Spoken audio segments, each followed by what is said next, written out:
Tim, I just realized we're wearing green like money because it's That's tax why. day. That's right. Because it's tax day. So while most people don't love filling out all of the forms and submitting their tax refund paperwork, there actually might be a light at the end of the tunnel if you get a good chunk of change back at least. That's right. Or it can be an incredibly stressful time if you weren't prepared to owe money. But this morning we're joined by Jon Maroni. He's a financial expert with Numerica Credit Union. So Jon, if people do get a refund, which most probably want, how do they best use that money? Yeah, well, good question. Well, I think the first thing is celebrate a little bit. That's right. I mean, anytime money comes our way, it's an exciting thing. So there are a couple different options that we would encourage folks to consider. So if you're getting a refund, first thing we'd ask you to think about is, okay, do I have any high interest debt that this could help me get on top of? So for example, if you're carrying credit card debt, or maybe you have personal loans that have a really high interest rate, I mean, the average interest rate on a credit card can be 20% plus. Wow. Yeah, and so a refund can represent a way to move my financial situation forward, begin to pay down that debt.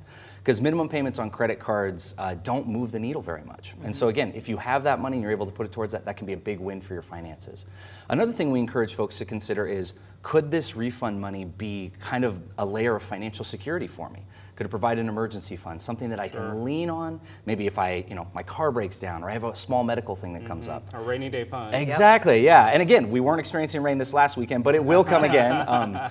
And so if we can get folks to where, hey, I'm starting where I have $1,000 saved in a savings account and then building from there, more people will be confident about their financial situation when they have cash on hand. So when I'm working with folks one-on-one, I'm like, hey, in terms of the way you'll feel about your money, having some of that cash stocked away is really going to improve your confidence and actually help you make better financial decisions. Now, what if you're on the opposite end of that spectrum and you owe money? Because it's not always the Right, worst thing in that's the true. world. No, totally. Yes, exactly, right? We don't need to be like, oh no, I owe. No, so if we owe, and especially if you find yourself in a situation where you're not sure that, hey, I can pay this in one lump sum, the IRS offers payment plans, both a short-term one, that's where you're going to pay it off in 180 days or less, or a longer-term payment plan.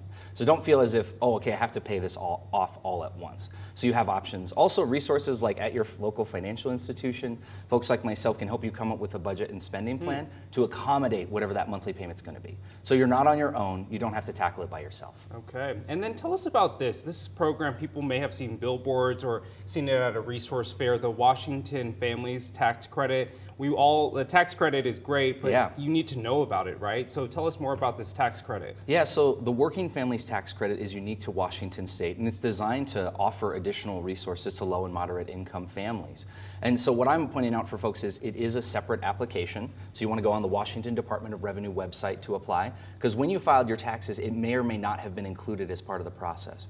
And so working families can get up to $1,255 back if they are eligible, if they qualify, and if they file. So it's worth checking regardless of your income, regardless of your family size, just to see if it's a resource for you. Absolutely.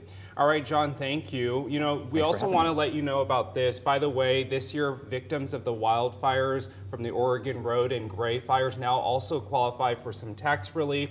The IRS giving taxpayers an extension until June 17th to file their federal, individual, and business tax returns and make tax payments. The new deadline also applies to those who had an extension to file their 2022 taxes.